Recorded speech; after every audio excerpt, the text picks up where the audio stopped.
എല്ലാവർക്കും നമസ്കാരം. നമ്മളിന്ന് മാർക്കറ്റ് ഹോളിഡേ ആയതുകൊണ്ട് ഒരു പുതിയ ടോപ്പിക്കാണ് സംസാരിക്കുന്നത്. Used car loan versus new car loan, ഏതാണ് നമുക്ക് നല്ലത് എന്നുള്ളതിനെ പറ്റിയാണ് ഞാനിന്ന് സംസാരിക്കുന്നത്. എൻ്റെ പേര് ജോർജ് ജേക്കബ്. ഈ വീഡിയോയിലേക്ക് സ്വാഗതം. ഒരു കാർ മേടിക്കുക എന്നുള്ളത് നമ്മുടെ എല്ലാവരുടെയും സ്വപ്നമാണ്. നമ്മളിന്നിവിടെ ചെയ്യാൻ പോകുന്ന ഒരു കമ്പാരിസണാണ്.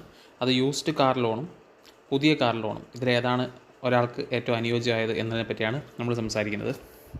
പ്രധാനമായും ഫിനാൻഷ്യൽ ഗോൾസും പ്രയോറിറ്റീസും അനുസരിച്ചാണ് നമ്മളിത് സെലക്ട് ചെയ്യേണ്ടത്. Total cost, loan term, maintenance എന്നിവ ഇതിലൊരു പ്രധാന ഘടകമാണ്.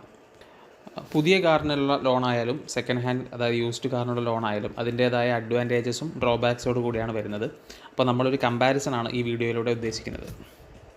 ആദ്യമായി നമ്മൾ കമ്പയർ ചെയ്യാൻ പോകുന്നത് ഇൻട്രസ്റ്റ് റേറ്റ് ആണ്. എത്രത്തോളം വ്യത്യാസം ഉണ്ടാവും പുതിയ കാർ ലോണും യൂസ്ഡ് കാർ ലോണും തമ്മിൽ. പുതിയ കാർ ലോണിൽ നമുക്ക് 7% to 10% ഇൻട്രസ്റ്റ് റേറ്റ് ആണ് നമുക്ക് പ്രതീക്ഷിക്കാൻ സാധിക്കുക. അതിന് ഒരു നിർണായക ഘടകമാകുന്നത് നമ്മുടെ ലെൻഡറും അതുപോലെ തന്നെ നമ്മുടെ ക്രെഡിറ്റ് പ്രൊഫൈലുമാണ്, നമ്മുടെ ക്രെഡിറ്റ് സ്കോറുമാണ്. പുതിയ കാറിൽ ഓവറോൾ വാല്യൂ വളരെ ഉയർന്നതായിരിക്കും എന്നതുകൊണ്ട് തന്നെ ഈ ലെൻഡ് ചെയ്യുന്ന ബാങ്കിൻ്റെ റിസ്ക് ഒരുപാട് അത് കുറയ്ക്കുന്നുണ്ട്. അതുകൊണ്ട് തന്നെ ഇൻട്രസ്റ്റ് റേറ്റും അവർ കുറച്ച് തരുന്നതാണ്. അതേസമയം യൂസ്ഡ് കാറിനെ നോക്കുമ്പോൾ നമുക്ക് 10% to 15% ഇടയ്ക്കുള്ള റേറ്റാണ് നമുക്ക് ലഭിക്കുക. കാരണമായി വരുന്നത് ഹയർ റിസ്ക് ആണ് ലെൻഡേഴ്സിന്. റീസെയിൽ വാല്യൂ അതിനനുസരിച്ച് കുറയുകയും ചെയ്യും. നമുക്കൊരു പുതിയ കാർ ലോൺ എടുക്കുമ്പോൾ ഉണ്ടാകുന്ന അഡ്വാൻറ്റേജസ് എന്തൊക്കെയാണെന്ന് നോക്കാം. ആദ്യം ഇപ്പോൾ പറഞ്ഞത് തന്നെ ലോ ഇൻട്രസ്റ്റ് റേറ്റ്. രണ്ടാമത്തത് ലോങ്ങർ ലോൺ ടെന്യൂർ, അതായത് നമുക്ക് 7 വർഷം മുതൽ 8 വർഷം വരെയൊക്കെ നമുക്ക് ലോൺ ടെന്യൂർ ലഭിക്കുന്നതാണ്. അതുകൂടാതെ പിന്നെ വാറണ്ടി ബെനിഫിറ്റ്സ് നമുക്ക് ലഭിക്കുന്നുണ്ട് കാറിൽ. അതുകൊണ്ട് തന്നെ നമുക്ക് ആദ്യത്തെ വർഷങ്ങൾ മെയിൻ്റെനൻസ് കോസ്റ്റ് കുറവായിരിക്കുന്നത് കൊണ്ട് തന്നെ നമുക്ക് തവണകൾ അടയ്ക്കാൻ ഒരു വലിയ ബുദ്ധിമുട്ടുണ്ടാകാൻ പോകുന്നില്ല. പുതിയ കാറുകൾ സ്ട്രോങ് ക്രെഡിറ്റ് സ്കോർ ഉള്ളവർക്കായിരിക്കും ഏറ്റവും മികച്ചത്. അതുകൂടാതെ നമുക്ക് എല്ലാവർക്കും അറിയാവുന്ന പോലെ ഏറ്റവും പുതിയ ഫീച്ചേഴ്സും ഒരു പുതിയ കാർ എടുക്കുമ്പോൾ നമുക്ക് ലഭിക്കുന്നതാണ്. അടുത്തത് യൂസ്ഡ് കാർ ലോൺ എടുക്കുമ്പോൾ പോസിറ്റീവ്സ് എന്തൊക്കെയാണെന്ന് നോക്കാം. ആദ്യത്തെ ലോ അപ്പ് ഫ്രണ്ട് കോസ്റ്റ് ആണ്. നമുക്കെല്ലാം അറിയാം, സെക്കൻഡ് ഹാൻഡ് ആകുമ്പോൾ റേറ്റ് കുറയും. അതുകൊണ്ട് തന്നെ കുറഞ്ഞ ലോൺ എമൗണ്ടും കുറഞ്ഞ EMIയും ഉണ്ടാവുകയുള്ളൂ. ഇൻട്രസ്റ്റ് റേറ്റ് കൂടുതലായിരിക്കും. രണ്ടാമത്തത് യൂസ്ഡ് കാറിന് ഡിപ്രിസിയേഷൻ കുറവാണ്. അതായത് ഒരു പുതിയ കാർ നമ്മൾ ഷോറൂമിൽ നിന്ന് ഇറക്കുമ്പോൾ ആദ്യത്തെ ഒരു കൊല്ലം കൊണ്ട് തന്നെ 30 to 40% അതിൻ്റെ വാല്യൂ ആദ്യത്തെ വർഷം തന്നെ ഇല്ലാണ്ടാവും. അതേസമയം യൂസ്ഡ് കാർ ആകുമ്പോൾ അതിൻ്റെ ഡിപ്രിസിയേഷൻ വളരെ സ്ലോ ആയിരിക്കും. ഇൻഷുറൻസ് കോസ്റ്റ് കുറവായിരിക്കും സെക്കൻഡ് ഹാൻഡ് വണ്ടിയാകുമ്പോൾ. അതുപോലെ തന്നെ ലോൺ അപ്രൂവൽ വളരെ ഫാസ്റ്റ് ആയിരിക്കും യൂസ്ഡ് കാറിൻ്റെ കേസിൽ. ഡോക്യുമെൻറ്റേഷൻ വളരെ കുറവായിരിക്കും. പ്രധാനമായും ബഡ്ജറ്റ് കോൺഷ്യസ് ആയിട്ടുള്ള ബയേഴ്സിനായിരിക്കും യൂസ്ഡ് കാർ ലോണുകൾ ഐഡിയൽ ആവുക. അടുത്തതായി നമുക്ക് പുതിയ കാർ ലോണിൻ്റെ ഡിസഡ്വാൻറ്റേജസ് എന്തൊക്കെയാണെന്ന് നോക്കാം. ഇൻട്രസ്റ്റ് റേറ്റ് കുറവാണെങ്കിൽ പുതിയ കാർ ലോണിന് ഹയർ ഓവറോൾ കോസ്റ്റ് ഉണ്ടാവും. അതിൻ്റെ പ്രൈസ്, ഇൻഷുറൻസ്, റോഡ് ടാക്സസ് എല്ലാം നമ്മൾ ആദ്യം തന്നെ അടയ്ക്കുന്നതുകൊണ്ട് കോസ്റ്റ് വളരെയധികം ഹൈ ആയിരിക്കും. അതുപോലെ തന്നെ നേരത്തെ പറഞ്ഞ അതേപോലെ ഡിപ്രീസിയേഷൻ വളരെ കൂടുതലായിരിക്കും.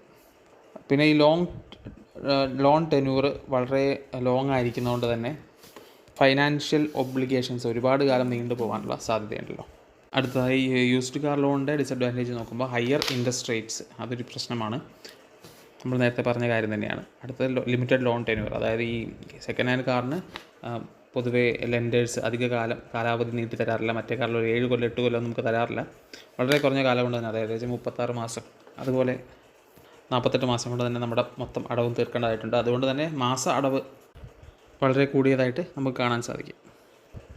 അടുത്തത് ഹൈ മെയിൻ്റെനൻസ് കോസ്റ്റാണ്. അതായത് സെക്കൻഡ് ഹാൻഡ് കാർ ആയതുകൊണ്ട് തന്നെ അതിന് ഒരുപാട് മെയിൻ്റെനൻസ് വരാനുണ്ട്. അത് ഒരുപക്ഷെ നമ്മുടെ തിരിച്ചടവിനെ ബാധിച്ചേക്കാം. വലിയ സർവീസ് കോസ്റ്റുകൾ വന്നു കഴിയുമ്പോൾ നമ്മുടെ തിരിച്ചടവിനെ തന്നെ ബാധിക്കുന്ന രീതിയിൽ ഫ്രീക്വൻ്റ് ആയിട്ട് റിപ്പയേഴ്സ് വരാൻ സാധ്യതയുണ്ട്. എന്നാൽ വളരെ മികച്ച ഒരു യൂസ്ഡ് കാർ നല്ല കണ്ടീഷനിൽ നല്ല റേറ്റിൽ നമുക്ക് ലഭിക്കുകയാണെങ്കിൽ അതൊരിക്കലും ഒരു മോശം ഡിസിഷൻ ആവുകയില്ല. നമുക്കിനി എന്തൊക്കെ കാരണങ്ങൾ കൊണ്ട് നമുക്കൊരു പുതിയ കാർ ലോൺ വാങ്ങാം, അതായത് നമുക്ക് എന്തുകൊണ്ട് നമുക്ക് പുതിയ കാർ ലോൺ നമുക്ക് സ്യൂട്ട് ആവുന്നു എന്ന് നോക്കാം. ആദ്യമായി നമ്മൾ റിലയബിലിറ്റിയാണ് നോക്കുന്നത്. നമുക്ക് തലവേദന ഇല്ലാതെ വാറണ്ടി കവറേജിൽ കൂടെ ഏറ്റവും പുതിയ ഫീച്ചേഴ്സ് ഉപയോഗിക്കാൻ നല്ലത് നമ്മളൊരു പുതിയ കാർ ലോൺ എടുത്ത് ഉപയോഗിക്കുന്നത് തന്നെയായിരിക്കും. അതുപോലെ തന്നെ ഒരുപാട് കാലത്തേക്ക് നമ്മൾ കാർ ഉപയോഗിക്കാൻ ശ്രമിക്കുന്നുണ്ടെങ്കിൽ, അതായത് നമ്മളിപ്പോൾ ഒരു കാർ വാങ്ങി ഒരല്പം വർഷം 5 വർഷം to 7 വർഷം അല്ലെങ്കിൽ 10 വർഷത്തേക്ക് നമ്മൾ ഉപയോഗിക്കാൻ ഉദ്ദേശിക്കുന്നുണ്ടെങ്കിൽ പുതിയ കാർ തന്നെയായിരിക്കും നല്ലത്. അതേസമയം യൂസ്ഡ് കാർ ലോൺ നമ്മൾ എടുക്കുന്നതെങ്കിൽ നമ്മൾ ബജറ്റ് നോക്കിയിട്ടാണ് വാങ്ങുക. നമുക്ക് അപ്പ് ഫ്രണ്ട് കോസ്റ്റ് ഒരുപാട് കുറയ്ക്കാൻ വേണ്ടിയിട്ടാണ് നമ്മൾ യൂസ്ഡ് കാർ വാങ്ങുന്നത്. അവിടെ ഒരു റിസ്ക് വരുന്നുണ്ട്, അതായത് ഫീച്ചേഴ്സ് ലിമിറ്റഡ് ആയിരിക്കും. അതിനേക്കാളും നമുക്ക് മെയിൻ്റെനൻസ് കോസ്റ്റ് ഹയർ ആവുക എന്നുള്ളൊരു റിസ്ക് നമുക്കവിടെ വരാനുണ്ട്. അപ്പോൾ ആ റിസ്കോട് കൂടിയാണ് നമ്മൾ ഒരു സെക്കൻഡ് ഹാൻഡ് കാർ വാങ്ങുക. അടുത്തത് നമുക്ക് കാർ വളരെ കുറച്ച് കാലത്തേക്ക് ആവശ്യമുള്ളെങ്കിൽ നമുക്കൊരു സെക്കൻഡ് ഹാൻഡ് ഓപ്ഷൻ ആയിരിക്കും മികച്ചത്. ലോൺ അടക്കം ട്രാൻസ്ഫർ ചെയ്യാനുള്ള ഓപ്ഷൻ ഇപ്പം നിലവിലുണ്ടല്ലോ. അതുകൊണ്ട് തന്നെ അപ്പം നമുക്ക് കാർ വളരെ കുറച്ച് നാളത്തേക്ക് ആവശ്യമുള്ളൂ, നമുക്ക് മികച്ചൊരു ഓപ്ഷൻ കിട്ടുമ്പോൾ നമ്മൾ മാറും. ആ ഒരു രീതിയിലേക്കാകുമ്പോൾ നമുക്ക് സെക്കൻഡ് ഹാൻഡ് തന്നെ നോക്കുന്നതായിരിക്കും നല്ലത്. കാർ ലോണിനായിട്ട് പോകുമ്പോൾ നല്ലൊരു ഡിസിഷൻ എടുക്കാൻ വേണ്ടി എന്തൊക്കെ ചെയ്യണമെന്ന് നോക്കാം. ആദ്യം നമുക്ക് ഉള്ള ഓപ്ഷൻസ് എല്ലാം കമ്പയർ ചെയ്യണം. നമുക്ക് പല പല ബാങ്കുകളിൽ കയറി ചോദിക്കാം. അതുപോലെ തന്നെ ഫിനാൻസ് സ്ഥാപനങ്ങൾ നമുക്ക് ചോദിക്കാവുന്നതാണ്. അവിടെ എല്ലാം കയറി നമുക്ക് ഏറ്റവും മികച്ച റേറ്റിൽ എവിടെ നിന്ന് കിട്ടും എന്നുള്ളത് നമുക്ക് അന്വേഷിക്കാം. അടുത്ത ടോട്ടൽ കോസ്റ്റ് നമ്മൾ നോക്കേണ്ടതാണ്. Fuel efficiency, insurance premium, maintenance expense അടക്കം എല്ലാം കൺസിഡർ ചെയ്തതിന് ശേഷം നമ്മൾ ടോട്ടൽ കോസ്റ്റ് കാൽക്കുലേറ്റ് ചെയ്തതിന് ശേഷം മാത്രം നമ്മളൊരു തീരുമാനത്തിലേക്ക് കടക്കേണ്ടതാണ്. അടുത്തത് കാറ് തറവിലി നമ്മൾ ഇൻസ്പെക്ട് ചെയ്യണം. അതുകൂടാതെ ഒരു ക്ലീൻ ഹിസ്റ്ററി ഉണ്ടോ എന്നുള്ളത് നമ്മൾ ചെക്ക് ചെയ്യേണ്ടതാണ്. ഏറ്റവും അവസാനത്തെ ഏറ്റവും പ്രധാനപ്പെട്ട കാര്യം എന്താണെന്ന് വെച്ചിട്ടുണ്ടെങ്കിൽ പറ്റുമെങ്കിൽ ഏറ്റവും കൂടുതൽ ഇറങ്ങിയിട്ടുള്ളതും ഏറ്റവും റീസെയിൽ വാല്യൂ ഉള്ളതും ഒരുപാട് മാർക്കറ്റിൽ കാണാവുന്നതുമായ കാറുകൾ തന്നെ തിരഞ്ഞെടുക്കണം. വളരെ കുറഞ്ഞ വിലയ്ക്ക് ലഭിക്കുന്ന ലക്ഷറി കാറുകൾ നമുക്ക് ഒരുപാട് കാണാൻ സാധിച്ചേക്കാം. പക്ഷേ അതിൽ റിലയബിലിറ്റി എത്രത്തോളം ഉണ്ടെന്ന് നമ്മൾ മനസ്സിലാക്കേണ്ടിയിരിക്കുന്നു. അതുകൊണ്ട് തന്നെ ഏറ്റവും അധികം റീസെയിൽ വാല്യൂ ഉള്ള ഏറ്റവും അധികം വിശ്വസിക്കാവുന്ന ഒരു കമ്പനിയുടെ കാറ് തന്നെ ഒരു മികച്ച സർവീസ് ഹിസ്റ്ററിയും ഉള്ള കാറാണെങ്കിൽ നമുക്കൊരു യൂസ്ഡ് കാർ ലോണിൽ വിശ്വസിച്ച് കാർ വാങ്ങാവുന്നതാണ്. വീഡിയോ കണ്ട എല്ലാവർക്കും നന്ദി.